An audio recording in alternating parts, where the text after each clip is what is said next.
বিশ্ববিদ্যালয়, যেখান থেকে এলিট শ্রেণী তৈরি হয়, যেখান থেকে রাষ্ট্র পরিচালনা হয়, সেই বিশ্ববিদ্যালয়গুলোতে প্রমাণ হয়েছে যে ইসলাম পন্থার পক্ষে তথা তাগুতি শক্তি ফ্যাসিবাদের বিরুদ্ধে মানুষ কিভাবে অবস্থান নিয়ে স্পষ্ট করে দিয়েছে, ছাত্র জনতা স্পষ্ট করে দিয়েছে যে ভোট কার আছে না না আছে, তার জন্য গণভোট দেওয়া হোক, তার জন্য ফেব্রুয়ারি পর্যন্ত অপেক্ষা করুক। এদেশের আবুমর জনতা প্রমাণ করে দিবে ইসলামের পক্ষে, ন্যায়ের পক্ষে এদেশের মানুষ আছে, থাকবে ইনশাআল্লাহ। কিন্তু একটি পক্ষ জুলাই সনদের বাস্তবায়নের বিরুদ্ধে দাঁড়িয়ে তারা জুলাইয়ের অগ্রাধিকার মাধ্যমে ক্ষমতায় যাইতে চাচ্ছে, কিন্তু দুঃখজনক বিষয় যে জুলাই সনদের বাস্তবায়ন ছাড়া এই দেশে কখনো ফ্যাসিবাদ মুক্ত হতে পারে না।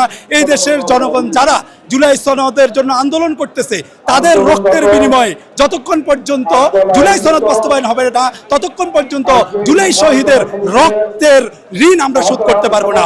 অন্তত জুলাই সনদ বাস্তবায়নের মাধ্যমে জুলাই শহীদদের রক্তের কিছুটা হলেও আমরা মূল্য মিটাতে পারবো। আর ফ্যাসিবাদের পতন ঘটানোর জন্য আমরা 8 দল ঐক্যবদ্ধ হয়েছি।